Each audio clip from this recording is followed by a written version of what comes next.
Mañana, ¿verdad? Mediodía, todavía. ¿Cómo están el día de hoy? Amén. Gracias al Señor porque ya el hecho de estar aquí en la casa de Dios, estamos bendecidos. Amén. Es bendición el poder estar en la casa del Señor. Bienvenidos sean cada uno de ustedes. Vamos a comenzar y le voy a invitar que abra su Biblia en el Salmo capítulo 100. Vamos a estar leyendo este salmo, hermanos, y así comenzamos este servicio de alabanza al Señor. Damos la bienvenida de igual manera a cada persona que nos acompaña a través de esta transmisión. Que el Dios le bendiga. Deseamos que sea de bendición y su vida sea edificada esta tarde a través de la palabra del Señor. Salmo capítulo 100, versículo 1. Me indica con un amén cuando lo tenga listo. Dice así la palabra del Señor: Cantad alegres a Dios, habitantes de toda la tierra. Servid a Jehová con alegría. Venid ante su presencia con regocijo. Reconoced que Jehová es Dios.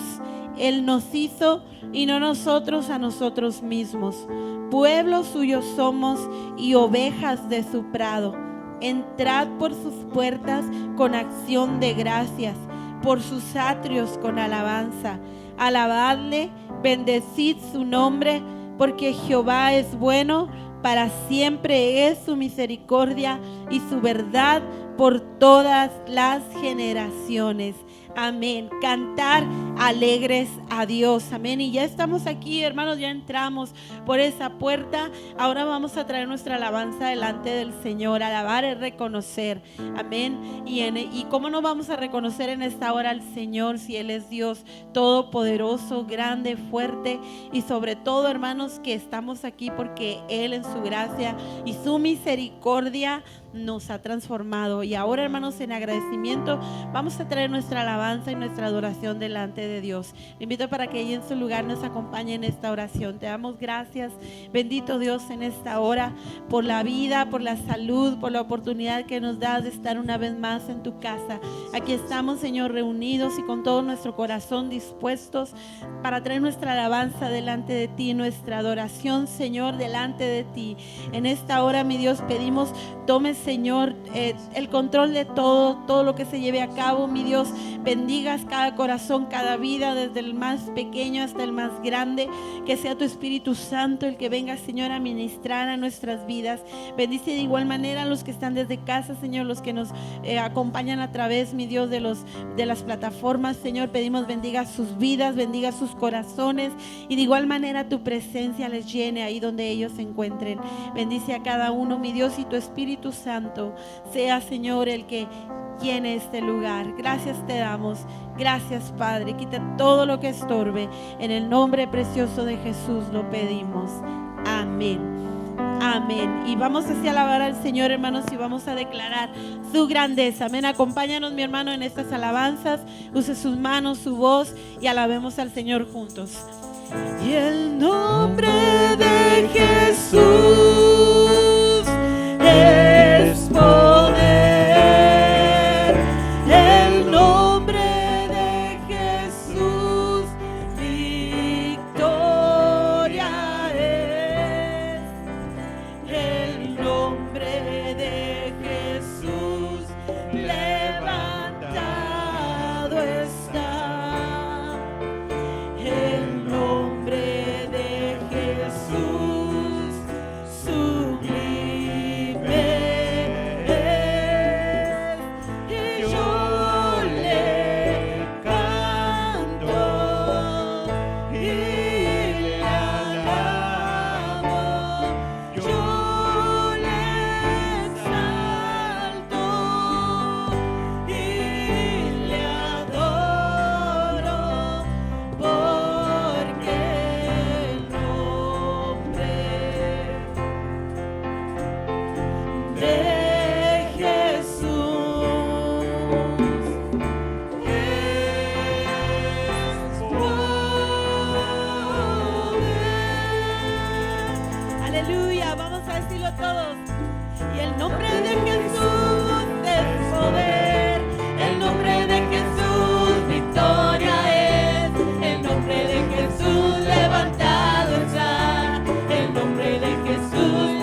nombre de Jesús es poder, el nombre de Jesús victoria es, el nombre de Jesús levantado está, el nombre de Jesús sublime es, el nombre de Jesús es poder, el nombre de Jesús victoria es, el nombre de Jesús levantado está, el nombre de Jesús sublime es, y yo le canto y le alabo, yo le exalto y le adoro, porque el nombre de Jesús es poder. Y yo le canto y le alabo, yo le exalto y le adoro, porque el nombre de Jesús es poder. Y Él es el poderoso de Israel, el poderoso de Israel. Su voz se oirá, nadie lo detendrá. Al poderoso de Israel, Él es el poderoso de Israel, el poderoso de Israel. Amén. Su voz se oirá, nadie lo detendrá. Al poderoso de Israel. Y de noche cantaremos celebrando su poder con alegría de corazón, como el que va con la flauta al monte de Jehová. Celebraremos su poder, porque es el poderoso de Israel, el poderoso de Israel. Su voz se oirá, nadie lo detendrá. Al poderoso de Israel. Y los ojos de los ciegos se abrirán, ellos verán, los oídos de los sordos oirán. El cojo saltará, con el arpa danzará, la lengua de los mudos cantará, porque es el poderoso de Israel, el poderoso de Israel. Su voz se oirá, nadie lo detendrá. Al poderoso de Israel.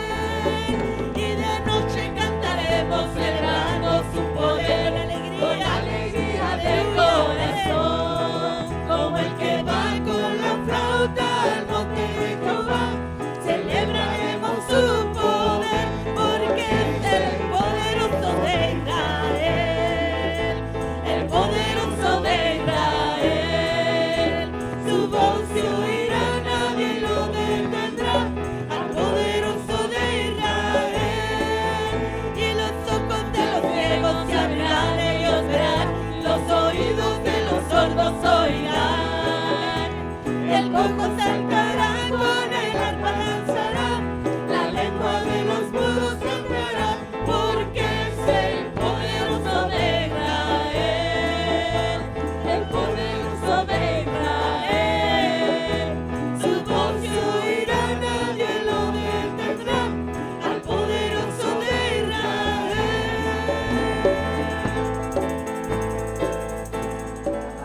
Aleluya.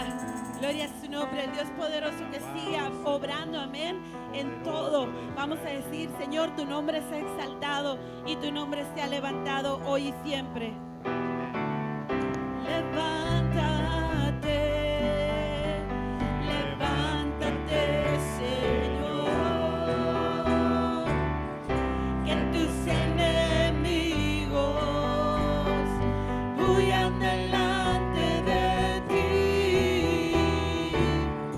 Levántate, levántate, Señor, y tus enemigos huyan.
venció, porque Él es Dios, amén, Él es Dios.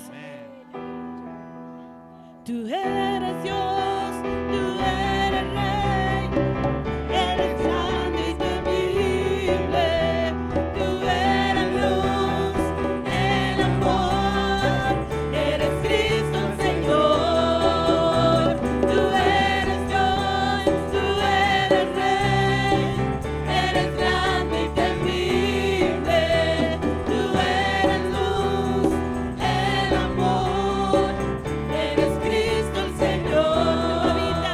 Tú habitas en las alabanzas de tu pueblo, mi Dios, y en la hermosura de tu santidad. Tú habitas en las alabanzas de tu pueblo, y en la hermosura de tu santidad. Tú eres santo, santo, santo,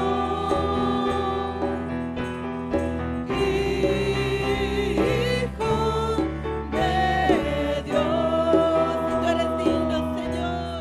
Tú eres digno, digno, digno, altísimo Señor. Tú eres Dios, tú eres Rey, eres grande y temible, tú eres luz, el amor, eres Cristo el Señor. Tú eres Dios, tú eres Rey, eres grande y temible, tú eres luz, el amor, eres Cristo el Señor. Tú habitas en las alabanzas de tu pueblo, y en la hermosura de tu santidad. Tú habitas en las alabanzas de tu pueblo, y en la hermosura de tu santidad. Tú eres santo, santo, santo, sí, Señor. Hijo de Dios, solo tú eres digno, digno, digno, altísimo Señor. Vamos a decirle una vez más, tú eres santo, tú eres santo, Señor. Te exaltamos, oh Dios, bendecimos tu nombre, te adoramos, Señor. Hijo de Dios, y tú eres digno, digno, digno, altísimo, altísimo Señor,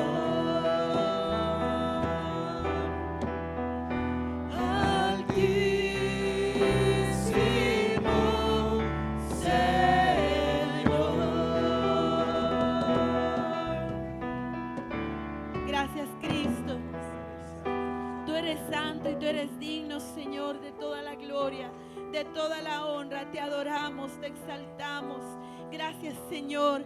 Él habita en medio de la alabanza de su pueblo. Hay veces que decimos, Señor, derrama tu presencia, Señor, llénanos. Pero ¿sabe cómo sucede eso, hermano? Definitivamente cuando le alabamos. Cuando le alabamos, entonces su presencia, hermano, viene, nos visita. Y si usted en algún momento dice, bueno, pues como que a lo mejor no fue lo que yo esperaba, alabe más al Señor y verá cómo la presencia del Señor llenará su vida, porque Él habita en medio de la alabanza de su pueblo. Vamos a orar, hermanos, por las ofrendas y los diezmos. Amén. Vamos a darle gracias al Señor por lo que Dios nos da y también porque nos da la bendición de poder dar. Vamos a poner en las manos del Señor estas ofrendas y estos diezmos. Amén. Le invito para que ahí en su lugar cierre sus ojos y voy a pedirle a mi hermano Víctor que nos dirija en esta oración.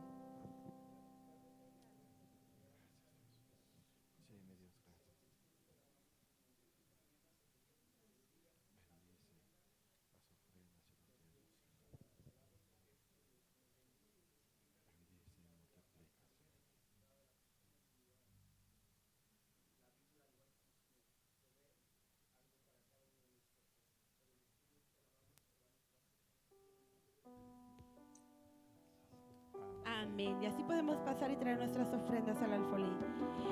Espíritu de Dios, llena mi vida, llena mi alma, llena mi ser.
adoramos, Jesús. Bendigo tu nombre. Gracias, Señor, porque me has rescatado. Gracias, Señor, porque por tu justicia es que hoy puedo llegar delante del Padre. Gracias, Señor Jesús, por tu obra preciosa en la cruz. Gracias, Cristo. Bendito eres. Dile, hermano, gracias, Señor. Te adoramos,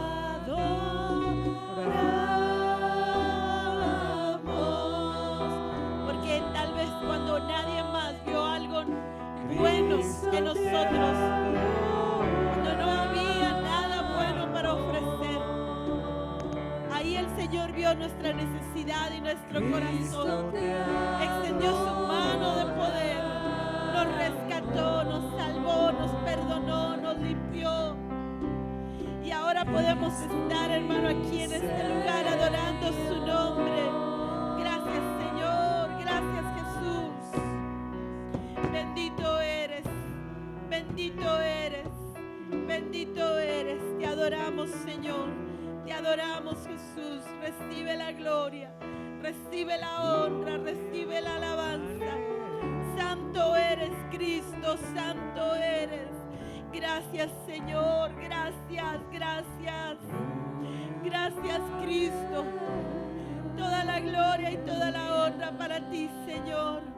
Bendito eres, Jesús. Bendito eres, Cristo. Gloria a tu nombre, gloria a tu nombre. Santo eres, santo eres. Gracias, Señor. Gracias te damos. Gracias te damos, bendito Salvador. Recibe la gloria, recibe la honra, toda nuestra alabanza y nuestra gratitud, Señor, en esta hora, porque nada, mi Dios, se compara a tu amor inigualable, a tu misericordia. No hay nada, Señor. Y en esta hora nos disponemos, mi Dios, así como hemos cantado, como te hemos, Señor, alabado, también te adoramos, también nos rendimos delante de ti. Gracias, gracias, Cristo. Aleluya. Grandes cosas ha hecho el Señor por cada uno de nosotros, hermano. Cuando usted le dice, Señor, mi corazón es tuyo, te doy gracias. Gracias por lo que has hecho en mí. Y viene, hermanos, ese agradecimiento de lo profundo de tu corazón. Surge esa adoración, surge esa gratitud, surge, hermano, ese reconocimiento. Dios se agrada. Él también, hermano, espera que nosotros le adoremos. Él se agrada de nuestra adoración. Pasemos así a la palabra del Señor, amén. Y dispongamos nuestro corazón para de igual manera dejar que el Espíritu Santo nos hable a través de esta palabra. Amén. Dios les bendiga.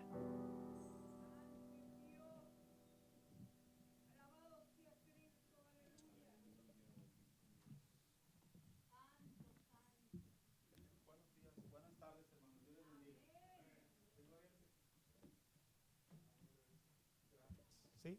Ok, gracias. ¿Cómo están, hermanos?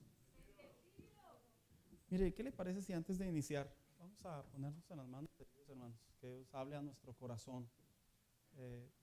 Siempre que venimos a la iglesia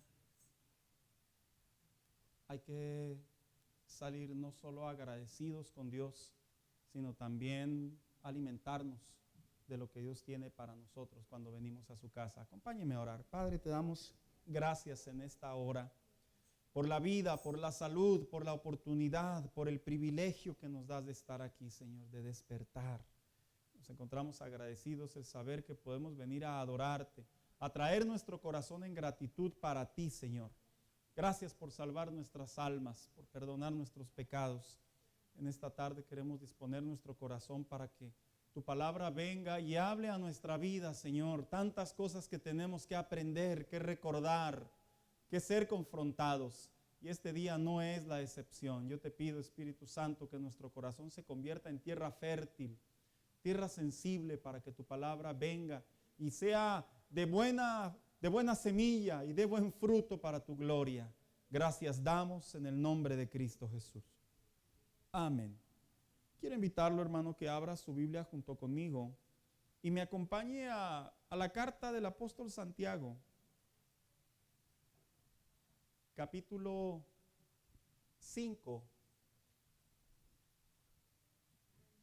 versículo 7. Hago la pregunta, ¿quién ha leído la carta del apóstol Santiago, hermanos?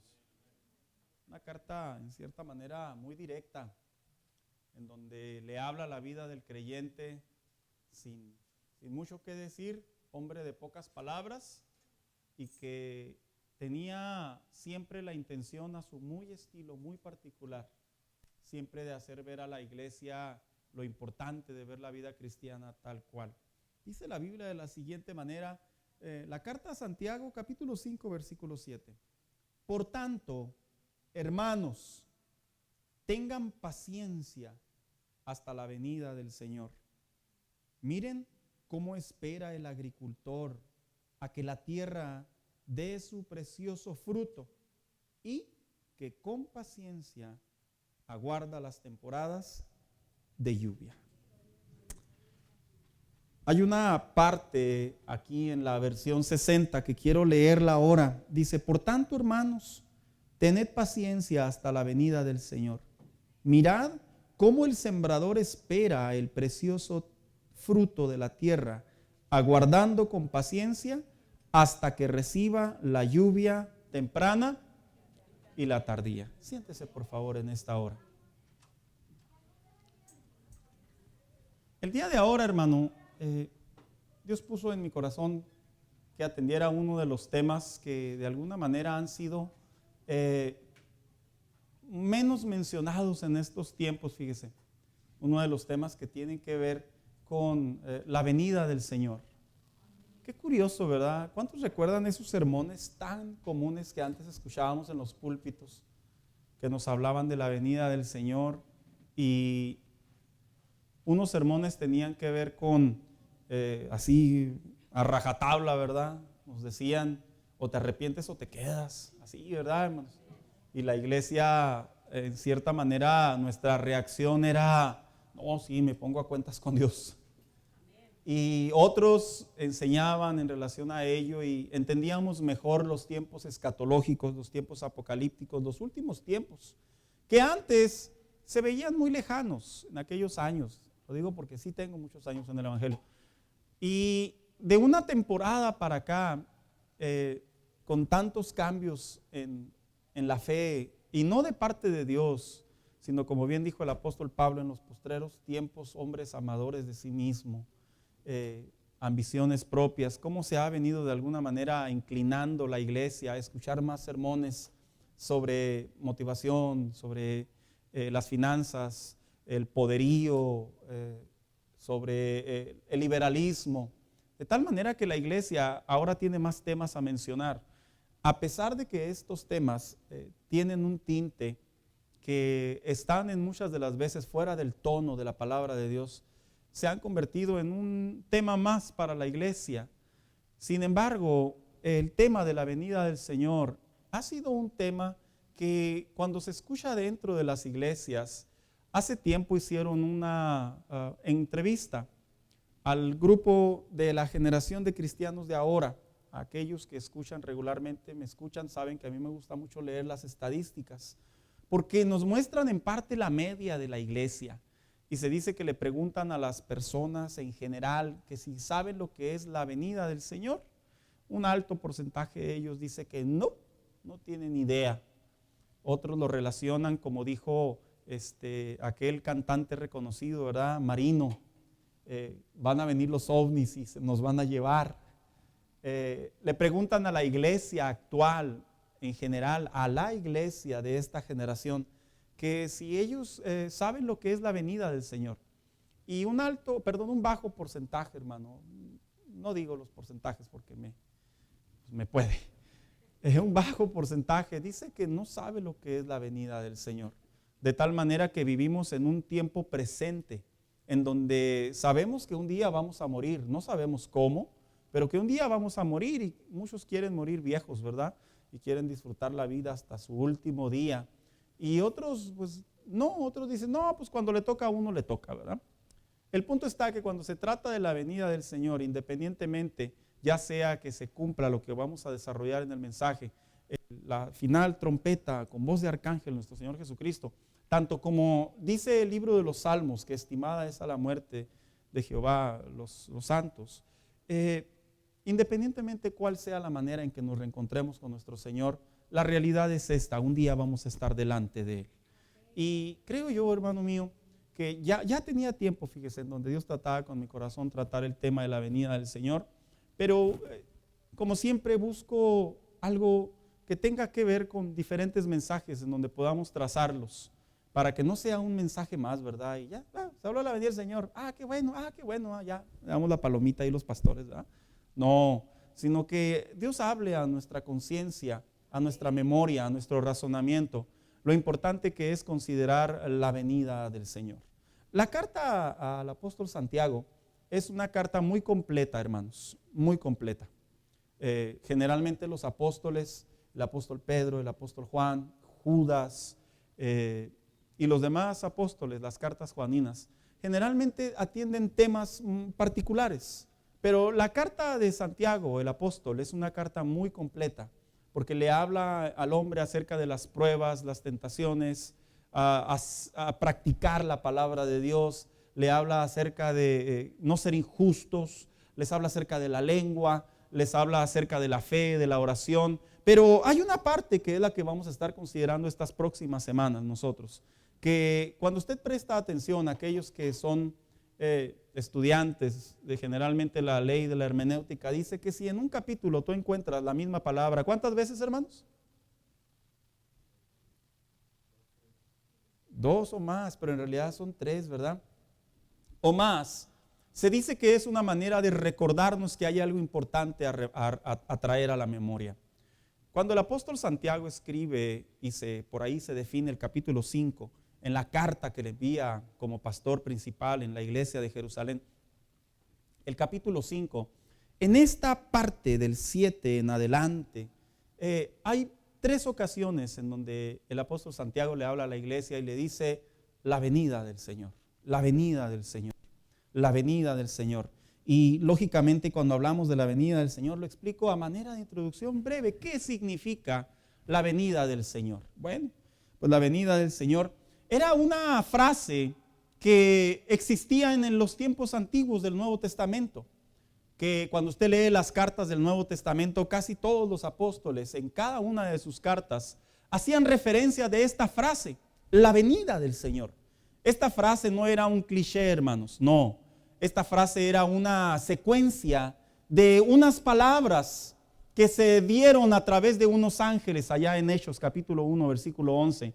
Cuando dice la palabra de Dios que en la carta, en el libro de Juan, Jesucristo resucita y automáticamente cuando usted lee cronológicamente el libro de Juan y brinca al libro de los Hechos, es una cronología muy aceptable porque nos muestra a Jesucristo resucitado y en el libro de los Hechos nos muestra a Jesucristo presente ya con un grupo de personas. Se dice que eran cerca de 500. Y cuando Cristo se aparece y estuvo algunos días, un tiempo con ellos, se dice que de repente Jesús parado en X lugar comienza a ascender, a ir hacia arriba. Y de repente todos obviamente una impresión que no entienden.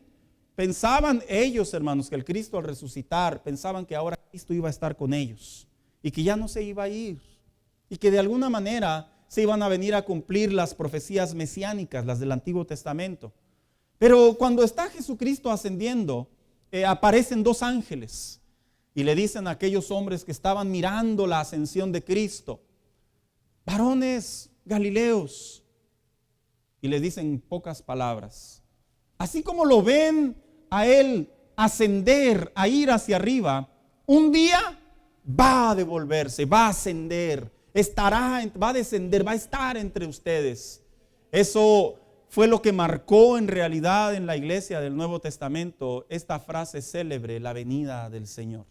Porque cuando se habla de la venida del Señor, una vez que aquellos ven ascender a Cristo y queda el Espíritu Santo en la iglesia ahí en aquellos tiempos y se comienza a formar la iglesia y los apóstoles liderean el mensaje del Evangelio y la iglesia comienza a crecer, Se dice que hay unos datos interesantes y yo quisiera que me siguiera bien, hermano, porque créame que esto nos va a llevar al entendimiento que está pasando en la actualidad.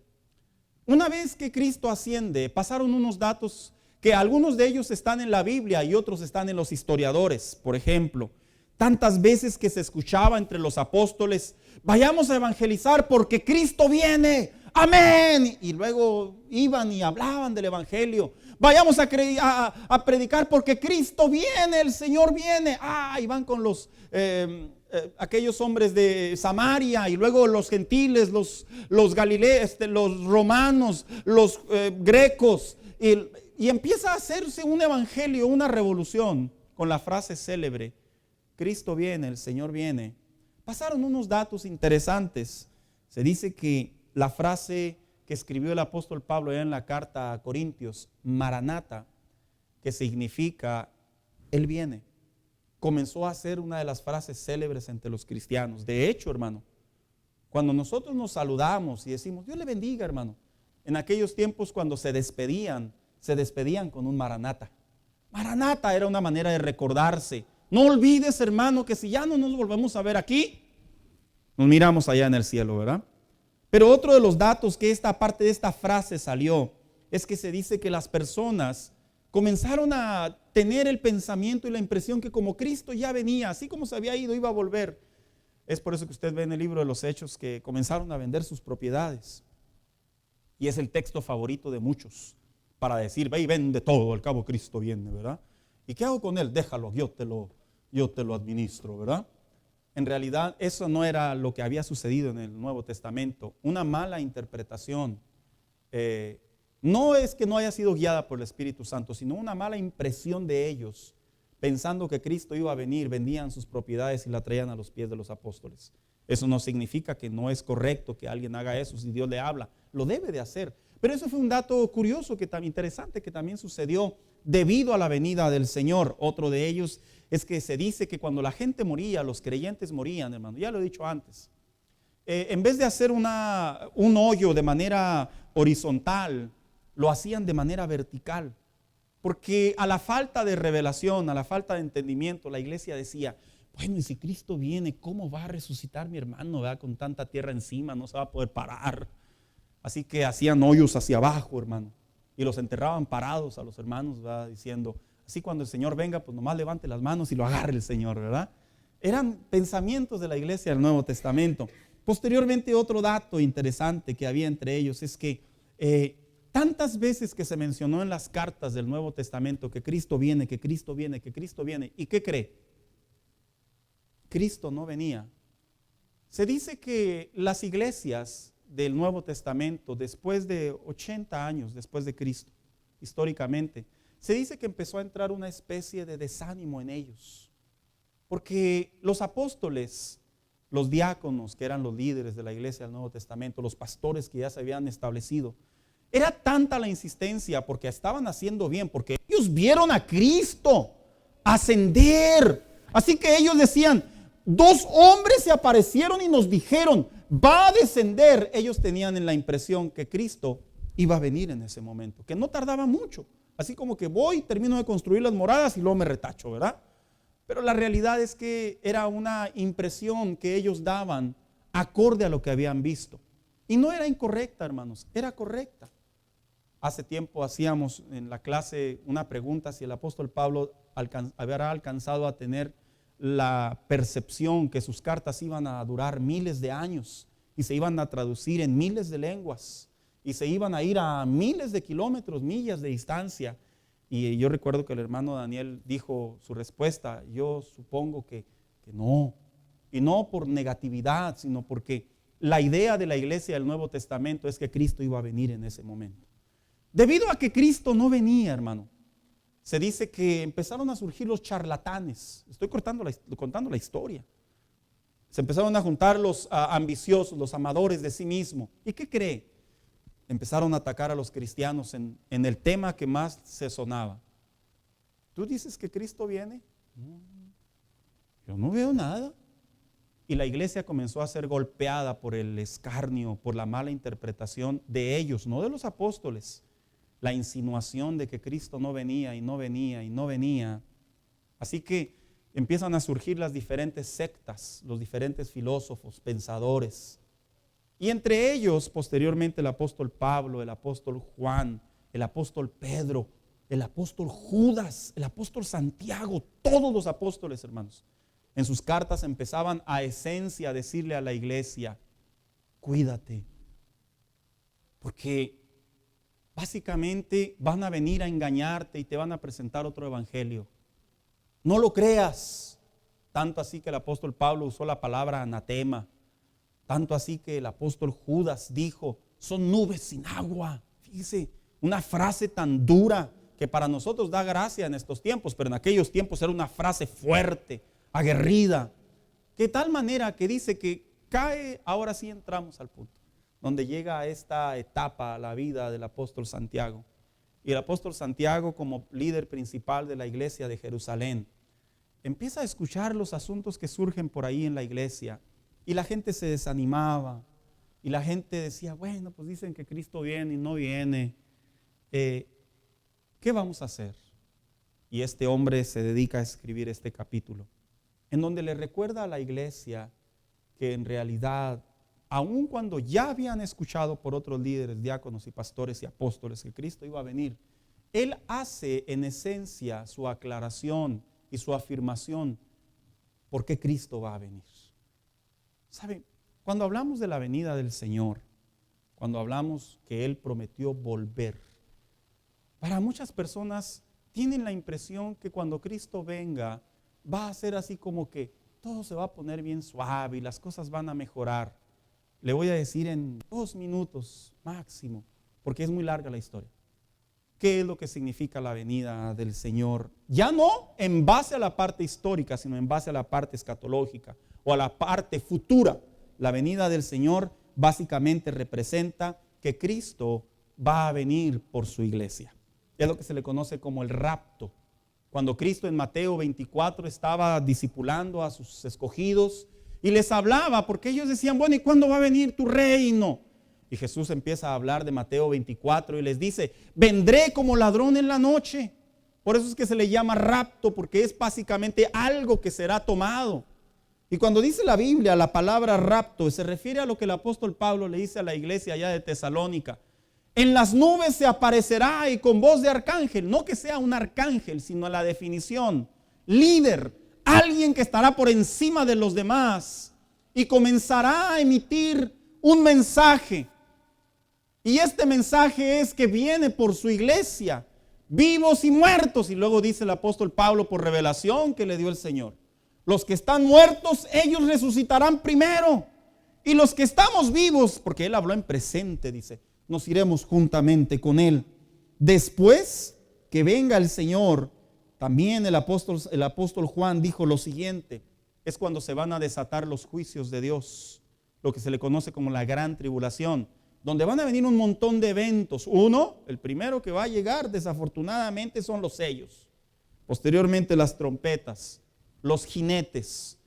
Son temas tan profundos que yo no los puedo tocar ahorita, hermanos, pero los menciono porque estos son los que van a estar desde Apocalipsis 6 hasta el 18, en donde la humanidad, los que no se fueron en el rapto, los que no se fueron en la venida de Cristo en ese instante, en las nubes, se van a quedar al juicio de Dios. Y donde la gente dice: ay, Dios es tan malo que va a juzgar. La Biblia es muy clara, lo posesiona como un Dios misericordioso, pero también como un Dios justo. Por eso dice Juan 3:17, 3:18, y aquel que no lo aceptó, que le rechazó, como lo querramos interpretar, dice: ya ha sido condenado. En otras palabras, el hombre por su propia boca se condena. Así como el pez por su propia boca muere, el hombre por su propia boca y su propia manera de vivir será condenado. Y una vez que pasen estos tiempos de la gran tribulación, la venida del Señor también va de la mano con lo que se le conoce como el milenio, en donde algunos dicen que es simbólico, otros literal. Satanás será atado y Jesús va a venir y va a haber una guerra llamada Gog y Magog, etcétera, etcétera.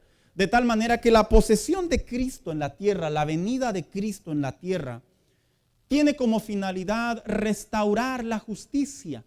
Porque la verdad es que hay un mundo de injusticia, hermano.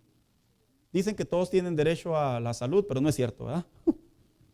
Todos tienen derecho a estudiar, pero no es cierto. Todavía existe la clasificación, el medio clasista y tantas cosas. El motivo por el cual Cristo va a venir a la tierra posteriormente es para poner en orden. Porque si algo, el corazón de Yahvé, el corazón de Jehová, en el Antiguo Testamento siempre procuró sobre la humanidad, es la justicia.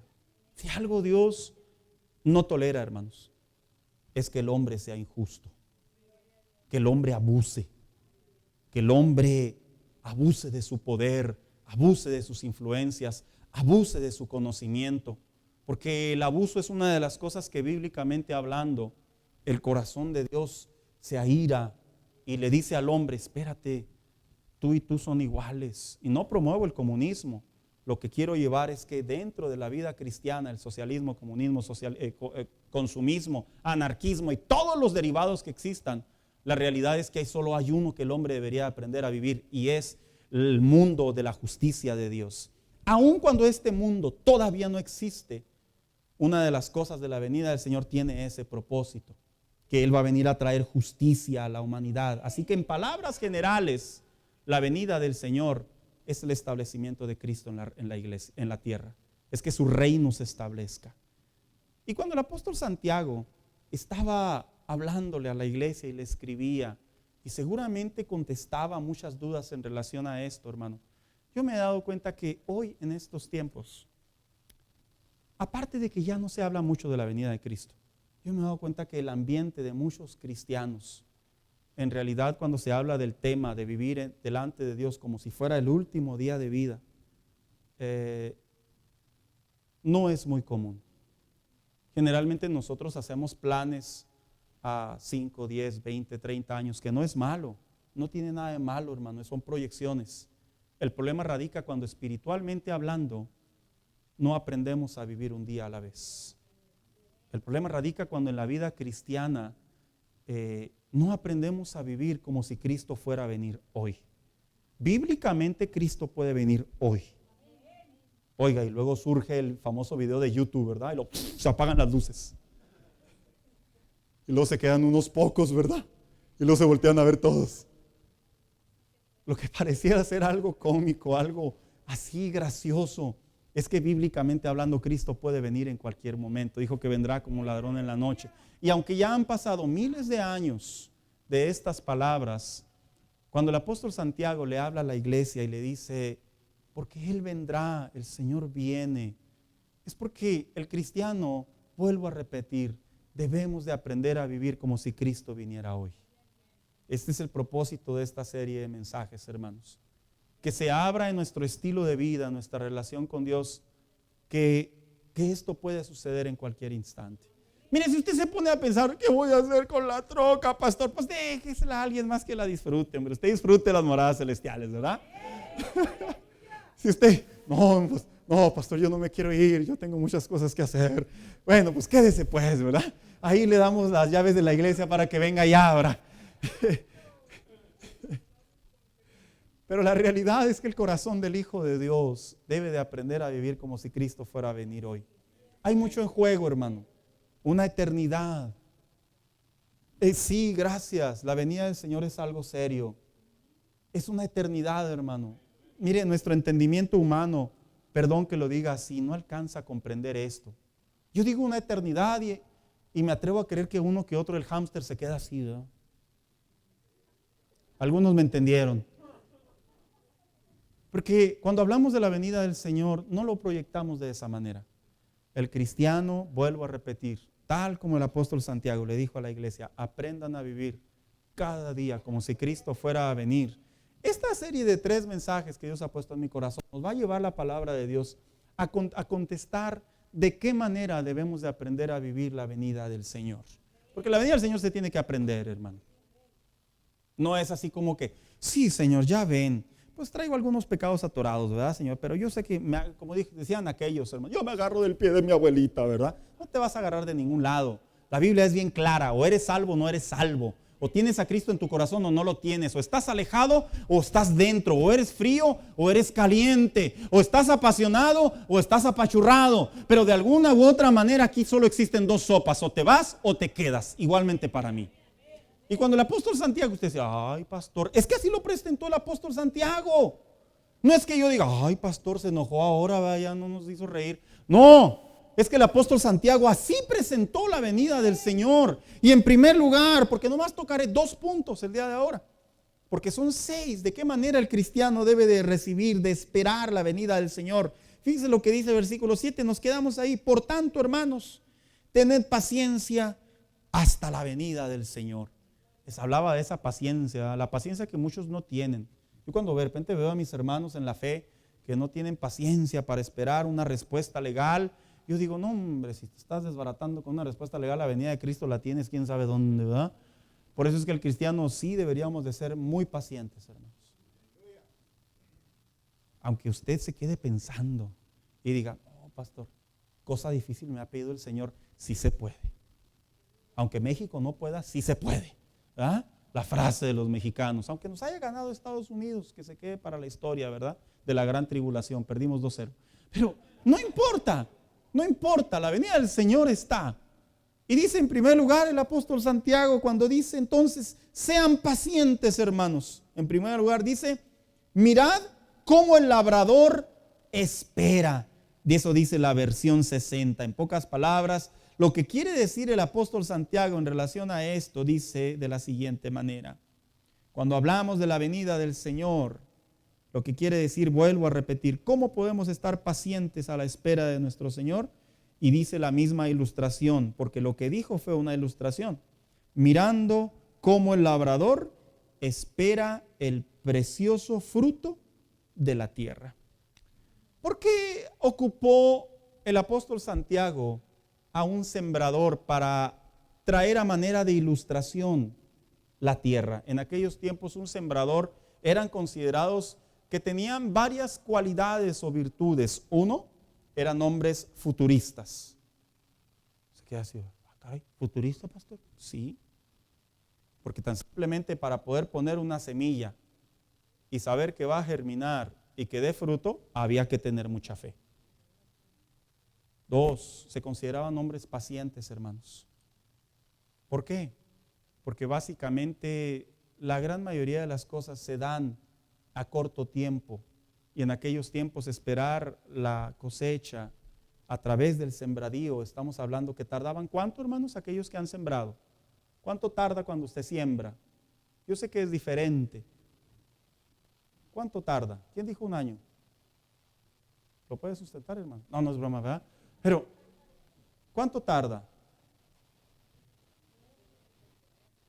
A pesar de que depende de lo que se va a sembrar, puede tardar inclusive hasta 1 año.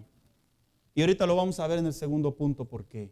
Así que cuando dice la palabra de Dios que la venida del Señor hay que ser pacientes y la debemos de esperar como un sembrador, es porque, y luego dice que espera su precioso fruto, es porque da a entender, así como el sembrador tiene que tener la paciencia de que va a haber el resultado de su trabajo, el cristiano, nos dice a nosotros el apóstol Santiago, tiene que tener la paciencia de saber que hay un fruto que debemos de dar para que cuando venga la venida del Señor, ese fruto sea precioso para Él, en otras palabras, aceptable para Él y podamos estar con Él.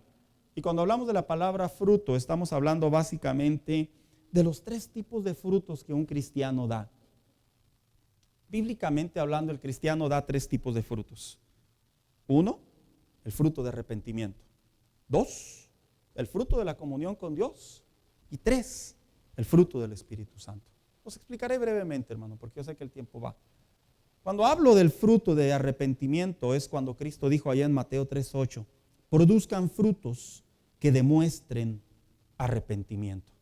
En la vida cristiana, un cristiano que está dando frutos de arrepentimiento es un cristiano que básicamente su vida pasada, sus tendencias pasadas, sus costumbres pasadas, que todo se resume en la gran mayoría como una vida de pecado, Dice, te arrepientes de tal manera que dejas de hacer aquello. Y ahora hay un arrepentimiento que trae un fruto. En otras palabras, que ya no es lo mismo de antes. Ya no es la misma práctica de la vida vieja, de la vida pasada. Ahora ya estás arrepentido y por lo tanto, como arrepentido que estás, abandonas lo que hacías anteriormente. Por eso escribió el apóstol Pablo, el apóstol Pedro, el apóstol Santiago. Y decían algunos de ellos, el que roba ya no robe más. Al cielo no van a entrar brothers, manos largas. En otras palabras, el que beba ya no beba más. Al cielo no van a entrar brothers alegres. El que miente ya no mienta más. Al cielo ya no van a entrar gente con lengua larga. Y era lo que quería decir prácticamente Cristo y el apóstol Santiago cuando decía el fruto precioso de tu trabajo. Porque en la vida cristiana la realidad es que nosotros, hermanos, sí la vamos puliendo, la vamos trabajando. ¿Quiénes han pintado un carro? Qué pregunta, ¿verdad? Se me vino a la mente, volteé a ver al hermano Alex. Como viene de morado, me llamó el color, ¿verdad? O sea, una de las cosas que yo admiro sinceramente de esa profesión es que pasan por varios filtros. Nosotros no batallaríamos, nosotros agarramos el spray, ¿dónde se despintó? Súbete, vámonos. Pero el carrocero dice, no, tengo que ver por acá, por acá, por acá, y luego le lija, y luego le mete otra lija. Así está en lo correcto, ¿verdad, Alex? Y luego le echa agüita, y luego observa, y luego le da la otra lijada, y luego va y ve la pintura, y luego ve que haga match. Palabra pocha, ¿verdad? Y luego busca un buen día, porque no puede ser un día de aire, etcétera, etcétera, etcétera. La vida cristiana es una vida que se va puliendo. Es una vida que diariamente, hermano, vamos identificando las áreas o que se revelan del viejo hombre o las áreas que tienen malos hábitos y las vamos rindiendo al Señor de tal manera que sí, hay un fruto de arrepentimiento en donde el creyente va madurando y va aprendiendo a dejar cosas, hábitos, pecados que ya no son parte de mi comunión con Dios. Ese es el fruto de arrepentimiento. Porque si un cristiano piensa que la iglesia es como que el buen lugar y aquí yo vengo y sí, y yo espero su venida, la iglesia solo tiene una parte, te enseña, es un lugar para adorar, es un lugar para venir a rendirte, pero el cambio diario lo hacemos nosotros. A eso se refiere el fruto de arrepentimiento. Después viene el segundo fruto, el fruto de la comunión con Dios. Jesús, de una manera tan directa, le dijo a sus discípulos, mirándolos seguramente a los ojos, yo soy la vid y ustedes son las ramas. El que permanece en mí como yo en él, dará mucho fruto. Separados de mí, no pueden ustedes hacer nada. En otras palabras, Cristo los miró y les dijo, no se pueden despegar de mí. Haciendo una ilustración entre la vid, la rama, el árbol. Hermanos, la vida cristiana es una vida diaria. El cristiano tiene que aprender a tener una comunión con Dios diaria. Es muy común que en estos tiempos se viva un cristianismo muy esporádico. Es muy común. El cristianismo esporádico es el cristianismo que le mide el agua a los camotes. El cristianismo esporádico es el que nos damos cuenta de qué lado masca la iguana. El cristianismo esporádico es el que, bueno, si me va bien, pues Él sabe que yo estoy bien agradecido, ¿verdad? Pero si las cosas no marchan bien, bueno, pues hay que me calme hasta que las cosas mejoren. La comunión con Dios en cualquier época del año, en cualquier tipo de clima que se viva espiritualmente hablando, Él dice, quiero que permanezcas en mí. Quiero que estés conmigo.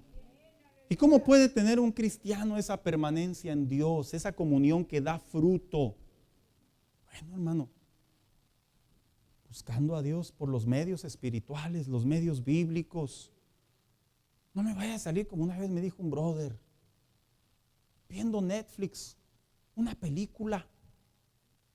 Dios me habló. Le dije, cuéntame cuál película era, ¿verdad? El cristiano no puede buscar a Dios a distancia, ni en el entretenimiento, ni en la fantasía. ¿Puede suceder? Yo digo que creo que Dios se vale de cualquier medio, pero yo estoy hablando de una persona que le dedicaba más tiempo al entretenimiento que a la comunión espiritual con Dios. El cristiano debe de aprender a tener ese estilo de comunión, de permanencia con Dios. Mira, hermano mío, así bien breve. Los hijos cuando van creciendo, todos tienen esta etapa, ¿verdad? Es algo muy común.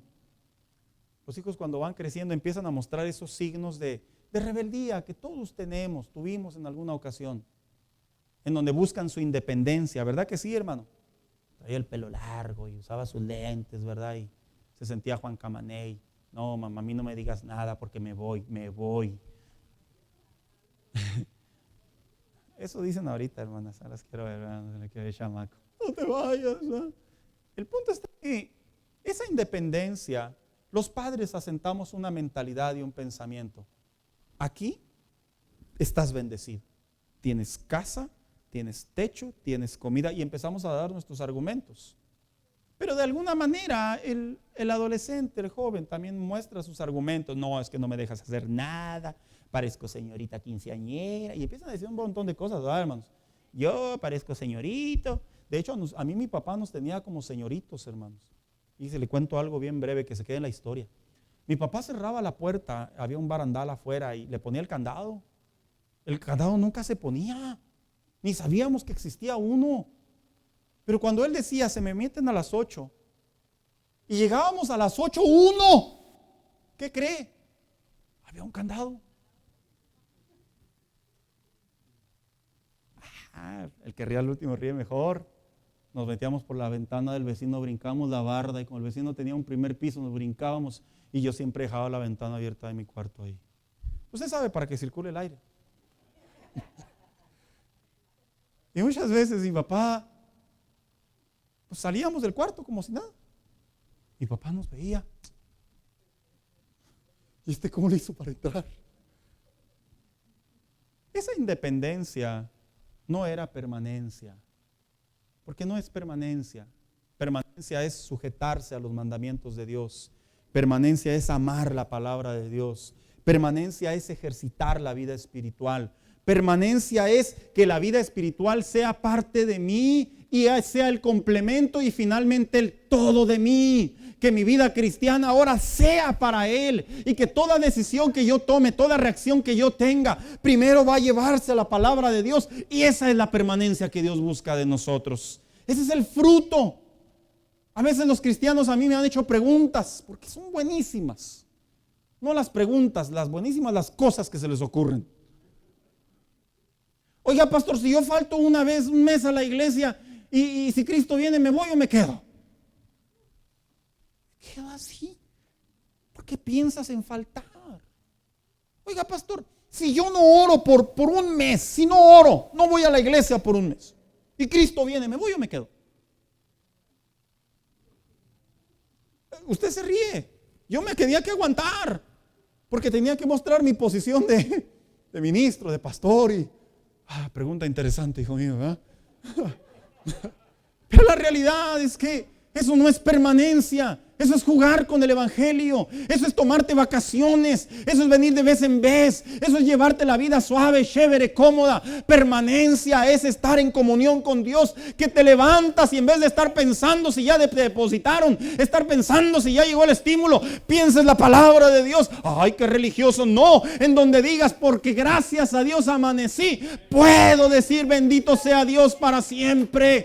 Esa es la permanencia que Dios espera de nosotros. Aprendemos a vivir una vida tan modificada cristianamente hablando, en donde ya ponemos a Dios en un plano, ponemos las finanzas en otro plano y todo lo empezamos a separar. El Señor jamás se debe separar. Él es permanencia en nuestra vida diaria. Se imagina caminando ahí el que va sembrando, ¿verdad? ay, ya me duele la espalda, ya me voy a ir a otro lado a sembrar. Él le da todo. A ese fruto se refería. Y luego posteriormente el tercer fruto, el fruto del Espíritu Santo. Este es bien breve porque lo hemos enseñado muchas veces diferentes hermanos. De lo que habla Gálatas, que la actitud del creyente se va haciendo a la manera de Cristo. Se desarrolla la paciencia, la templanza, la benignidad, el amor. No podemos ser cristianos adoradores y no podemos tolerar ver a nuestros hermanos, ¿verdad, hermanos? Eso no se puede. Ahí hay un problema grave. Eso no se puede. No podemos ser cristianos en donde digamos yo soy bien paciente, pero soy bien transero. No se puede. El fruto del Espíritu Santo en nosotros crea esa comunión que nos lleva a la medida del varón perfecto. Y cuando el apóstol Santiago le decía a la iglesia, así como la venida del Señor con paciencia se debe de esperar, espérenla como el sembrador que va y siembra, toma su precioso fruto. ¿Por qué? Porque el resultado de todo esfuerzo en la vida cristiana, el resultado de cada día que tú le dices no al pecado, el resultado de cada día que prefieres a Cristo antes que la mundanalidad, el resultado de decirle al Señor, quiero pasar más tiempo contigo. Mira, el fruto va a venir y es la venida del Señor. Seremos arrebatados, nos iremos juntamente con Él y se acabará todo llanto, toda tristeza, todo dolor, y estaremos en un lugar en donde caminaremos calles de oro y mar de cristal. Y le veremos y Él será nuestra lumbrera y será un día glorioso, un tiempo glorioso y una eternidad gloriosa. No valdrá la pena esperar la venida del Señor. Y luego decía el apóstol Santiago, ¿verdad? No solo decía, mira cómo el labrador espera su precioso fruto de la tierra, sino mire cómo dice también, aguardando con paciencia. ¿Qué dice? Miren cómo espera el agricultor a que la tierra, después de su precioso fruto, dice, y con paciencia aguarda las temporadas de la lluvia. Pero la versión 60 es más completa para lo que yo quiero compartir. Y dice, aguardando con paciencia hasta que reciba la lluvia temprana. ¿Qué dice? Y tardía. ¿Sabe qué? Esta es una frase. No crea que nomás se le ocurrió, qué bien se escribe, ¿verdad? Romeo, Romeo, ¿dónde estás que no te veo? No, esta es una frase, así como la primera. ¿Sabía usted que la palabra en la Biblia, la lluvia temprana y tardía, viene desde el Antiguo Testamento, hermano? Pasó por Deuteronomio, pasó por el profeta Amós, pasó por otros profetas, y ya, para no entrar más en detalle, y el apóstol Santiago la retoma. Porque la palabra, la lluvia temprana y tardía, era algo que Dios les había dicho a los judíos cómo debían sembrar para poder cosechar. Cuando se habla la palabra, la lluvia temprana y tardía, es porque se define en dos tiempos. Generalmente, en aquellos tiempos, yo tomé este dato de diferentes fuentes. Yo entiendo que hoy se puede sembrar tal vez diferente, pero yo voy a sujetarme a lo que enseñan los teólogos de la palabra de Dios. Cuando Dios le habla en Deuteronomio al pueblo y le dice, va a haber dos temporadas de lluvia. Una va a ser la lluvia temprana y la otra va a ser la lluvia tardía. Es porque se cree que había una lluvia que traía un momento de siembra que se daba en el invierno. Y la otra lluvia, la tardía, era la lluvia que traía la cosecha, pero en el verano. Yo entiendo que hoy en día dicen que estamos en la temporada del tomate y la temporada de la cebolla y todo eso, ¿verdad? Que por cierto ha subido mucho. No, es broma, pero sí se ha subido. Sí ha subido. El punto está que Dios le habla al pueblo de Israel y le dice, mira, en el tiempo de otoño va a haber aproximadamente una semana, así lo dicen los teólogos y los historiadores, en donde va a llover. Esa primer lluvia, que es muy corta, que se le llama la lluvia temprana, va a ablandar la tierra y tú vas a poder sembrar. Y una vez que siembres, va a llegar el invierno. Y como la semilla se queda debajo, obviamente, no va a pasar a mayores porque fertilizó debido a la humedad y a lo blando que tú la sembraste. Y después va a venir la lluvia tardía, que se daba aproximadamente en los tiempos de marzo, abril. Esta lluvia lo que va a hacer es que la segunda lluvia va a ser que germine lo que sembraste en el invierno. Algunos teólogos que relacionan la palabra lluvia, que es un simbolismo del Espíritu Santo, ellos creen que cuando el apóstol Santiago dijo, va a venir una lluvia temprana y una lluvia tardía, es porque la consideran a una profecía que se dio en el libro de Joel, cuando dice allá en Joel 2:28, y derramaré de mi espíritu sobre toda carne. Y viene el tiempo de los hechos, y viene el Espíritu Santo y se manifiesta sobre la iglesia inicial. Ellos llaman, algunos teólogos, que esa es la lluvia temprana, que en tiempos de sequedad, porque ¿cuántos recuerdan lo que dijo el apóstol Pedro? Vienen tiempos de refrigerio. Cuando usó esa frase, lo que estaba diciendo es porque la sociedad actual, política, social, económica, entre los judíos de aquellos tiempos, era muy rígida, era faltante, era carente. Y cuando desciende el Espíritu Santo en el Pentecostés, se le llama la lluvia temprana, porque lo que vino a hacer en la vida de los creyentes es que trajo en ellos una semilla que les permitió de alguna manera poder comprender la revelación de Jesús, que era el Mesías, y que se comenzó a predicar las buenas nuevas de salvación. Pero usted se dice, ¿eso a mí qué, pastor? ¿A mí qué? Mucho. Porque bíblicamente hablando, cuando dice el apóstol Santiago, viene la lluvia temprana y espera la lluvia tardía, es porque los teólogos, algunos de ellos están de acuerdo que la lluvia tardía representa, antes que la venida de Cristo venga, va a venir un despertar a la iglesia. Voy a hacer una pregunta seria, hermanos. ¿Cuántos quieren que Cristo venga? Sinceramente. No se me ponga espiritual, ¿verdad? Así, luego voltea a ver a sus hijos. Están muy chiquitos, pastor. No, la verdad. ¿Cuántos anhelan la venida del Señor, hermanos? A ver, un buen cristiano, un cristiano que entiende la palabra de Dios, que entiende el peso de las pruebas, de las luchas, de las tentaciones, que entiende el peso de la fe, el peso de la sangre de Cristo, sí anhela la venida de Cristo. Sí la anhela. Porque nos damos cuenta que todo lo que está aquí es pasajero, sin agraviar su esfuerzo, hermano. Sin agraviar si usted tiene una casa, un carro, un negocio, sinceramente todo es pasajero. Venimos, la Biblia dice que somos peregrinos y extranjeros. Y cuando decía el apóstol Santiago, y decía, y la lluvia tardía, lo que quería decir es que antes de que venga el fruto que somos nosotros, las primicias, dice el apóstol Pablo, sobre la venida de Cristo, básicamente lo que quiere decir el apóstol Santiago es que debe de haber un despertar en la iglesia, de acuerdo a la interpretación de los teólogos de hoy. ¿Sabe? Si realmente anhelamos la venida del Señor, deberíamos de buscar a Dios con tanta intensidad como si Él fuera a venir ya. La realidad, porque esta es la realidad, y luego voy a hablar de la expectación. La realidad es que Cristo no estaba en absoluto errado cuando dijo la parábola de las 10 vírgenes. Y tomó como ilustración que su venida va a ser como esas 10 vírgenes. La tradición decía que las novias debían de estar esperando con la lámpara, con aceite. Porque la tradición decía que no había horario. El novio podía llegar en cualquier momento, tal como Cristo. Y dice que las que fueron prudentes, las que anhelaban que fueran recibidas por el novio, conservaron el aceite. Estuvieron al pendiente. Y las otras, pues yo creo que no estaban muy enamoradas, ¿verdad? Tal vez.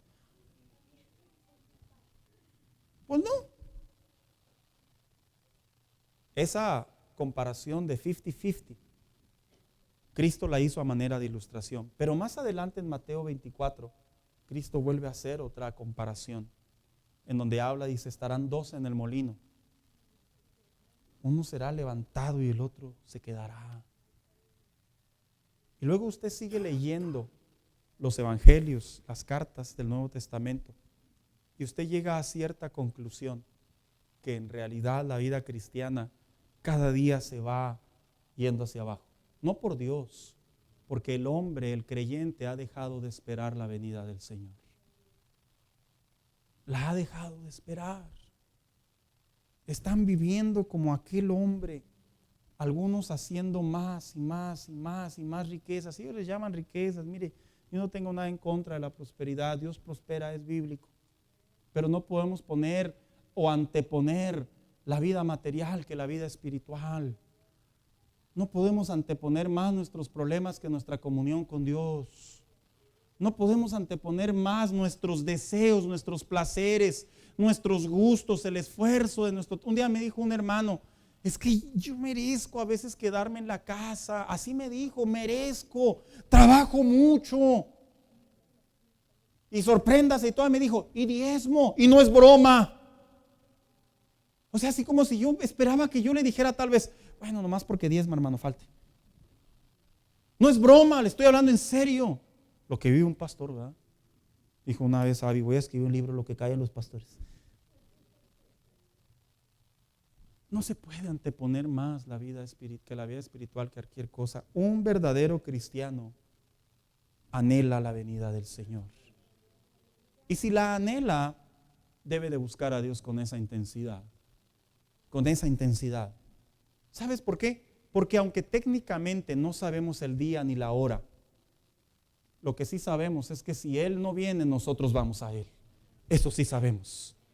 Y por tal motivo, cuando decía el apóstol Santiago, acompáñame, hija, ya finalicé en unos minutos. Decía, la lluvia tardía. Se refería a que el Espíritu Santo estaría dentro de los tiempos del Nuevo Testamento y sería el paracleto, el consejero, el guía, el acompañante de la vida de la iglesia, del creyente, hasta que Él venga.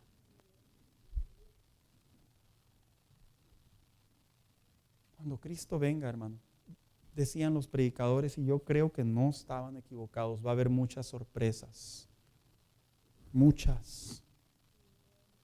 Muchos que creen, y yo no soy nadie para juzgarlos, pero sí enseñar, que creen que están listos, no están listos. Que creen. Miras cómo hay cristianismo engañado. Que ellos creen que están bien con Dios, pero en realidad están bien con ellos mismos. Hay mucho cristianismo que está engañado, que está en un estado de necedad, en un estado de ceguera, de fantasía, de cinismo. Piensan que la vida cristiana, ya por el hecho de ahí llevártela suave y medio portarte bien, y etcétera, etcétera. Bueno, hay otros peores que yo. La vida cristiana no se compara. La vida cristiana se vive de acuerdo a la palabra de Dios. Y si usted me pregunta, ¿a muchos irán al cielo? Sí, muchos se irán al cielo. Y entre ellos, con temor y temblor, lo digo hasta este día, creo que me voy porque vivo de acuerdo a la palabra de Dios, cada día practicando mi fe. Pero soy realista. No es lo que yo creo, no es lo que yo pienso, es lo que yo vivo. Ahí es donde se centra la verdadera relación con Dios. Ahí. Si pensamos que con venir a la iglesia y que Dios nos hable, nos gozamos y nos derramamos nuestra alma delante del Señor y ya se acabó el culto y seguimos en el día a día la vida, en los afanes, en los problemas, en las necesidades. Escúchame bien, esa es una vida a medias. Invita al Espíritu Santo en tu diario vivir. Invita a la santidad en tu diario vivir. Invita al arrepentimiento a tu diario vivir y verás cómo vas a anhelar la venida del Señor y vas a poder decir, sí, ven, porque aquí hay mucha tribulación. Ven, porque aquí hay mucha maldad. Y no es que sea un cobarde que ya no quiera vivir, es que yo sé que hay una promesa que me espera en el cielo y mis ojos lo verán. No se equivocaba en cierta manera Benny Hinn cuando un día dijo, Gigi Ávila, perdón, en su libro La Gran Tribulación, él tenía una ideología, era muy propia, que está a debate, y yo también se la debato. Decía Gigi Ávila, los únicos que se vayan al cielo, ya ve cómo hablaba, las únicas que van al cielo, hablaba, son los que son bautizados con el Espíritu Santo. Golpeó la iglesia, hermano. Obviamente él lo decía, yo entiendo cómo lo decía él. La gente lo juzgó. Él lo que quería decir era los que tenían una experiencia y se les notaba. Se les notaba. Es lo que quería decir él. No más que la gente se fue a las lenguas, aquí y allá, y que en realidad también fue una imprudencia en cierta manera, debería haber explicado correctamente. Pero lo que quería decir es una vida calientita, una vida apasionada, una vida seria, directa con Dios. Independientemente, lo aclaro, si usted es o no es bautizado con el Espíritu Santo, eso no nos da ninguna garantía, de antemano lo digo. Cristianos que estén bautizados con el Espíritu Santo, separados de Dios, se quedan y punto. El bautismo no te garantiza que te vas a ir al cielo con una vida en pecado. Pero a la misma vez lo aclaro, si usted no es bautizado, usted sí va al cielo si tiene a Cristo y vivimos una comunión diaria con Dios. Lo aclaro. Simplemente quise remarcar el punto de Gigi Ávila. Escúcheme bien, hermano. La venida de Cristo no es un juego. No es un juego. Esto es de vida o muerte sobre una eternidad. Esto no es un juego. Esto no es como que la semana que entra me arrepiento. Perdóname, seré claro. Dice la Biblia, el día de salvación es hoy. El día de arrepentimiento es hoy. El día de decirle al Señor, me pongo las pilas, es hoy. El día de voltear la mirada a Dios y decir, ya no quiero vivir la vida a medias, es hoy. Y luego te afirmas en ese pensamiento. Sales a la calle, sales a la vida y le dices a Dios, yo te dije que lo iba a hacer y voy a intentarlo y voy a luchar y voy a trabajar y voy a entregar mi vida y voy a caminar contigo, y si me tropiezo me limpio, me levanto y vuelvo a caminar, pero de una cosa estoy seguro, anhelo tu venida porque yo también me quiero ir contigo. Así. Póngase de pie en esta tarde.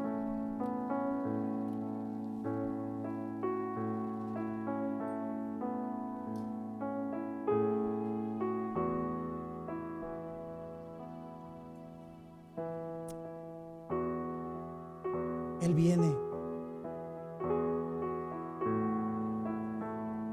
Y como dijo aquel apóstol, y no va a tardar como algunos lo tienen por costumbre. No se puede vivir un cristianismo. Vendrá, viene. Y lo digo con toda la seriedad. Yo puedo estar ahorita predicando y el domingo que entra ya no estoy porque morí. Y si Él no viene, yo me voy con Él. Yo voy a Él. Pero no estoy a la expensa como muchos creyentes, muchos fanáticos que se ponen a leer el reloj de Israel, que no tengo nada en contra, que los eventos, que Rusia, que China, todo eso hay una explicación apocalíptica.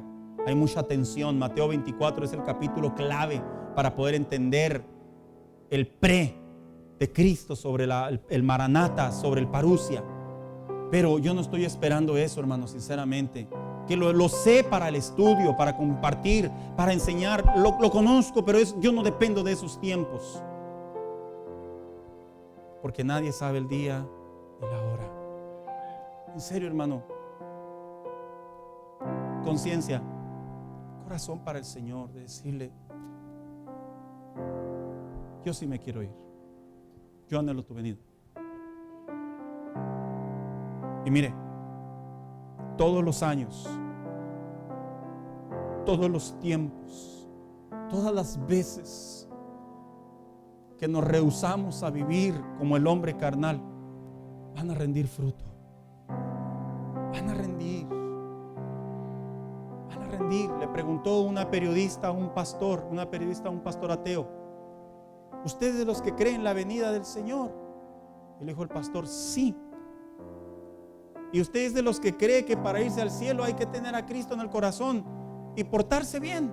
En su entendimiento, la periodista atea, tajante, le dijo, sí. Y le dice la periodista atea, ¿y qué si Dios no existe? Usted muere y se acaba todo. Y el pastor le contesta, esta es verídica, está en video, no es historia, es verídica. Dice, bueno, pues por lo menos vas a saber que toda tu vida la viviste bien. Y es cierto, vivir la vida bien tiene sus frutos aún dentro de la misma tierra. Yo le animo en esta tarde a que si hay una área en su vida que tenga que ver con el arrepentimiento, venga a Dios, arreglemos cuentas. Si tiene que ver con la búsqueda del Espíritu Santo en nuestro diario vivir, venga a Dios, búsquele. en esta tarde, Espíritu Santo. Tú que eres nuestro consolador, nuestra guía. Y que la palabra inspirada por Dios sobre aquellos grandes hombres de Dios que la defendieron, creyeron en ella, la enseñaron, la practicaron. Lo que será caminar. Ayúdanos a tomarla con tal seriedad, entendimiento, Solo me imagino. que nosotros podamos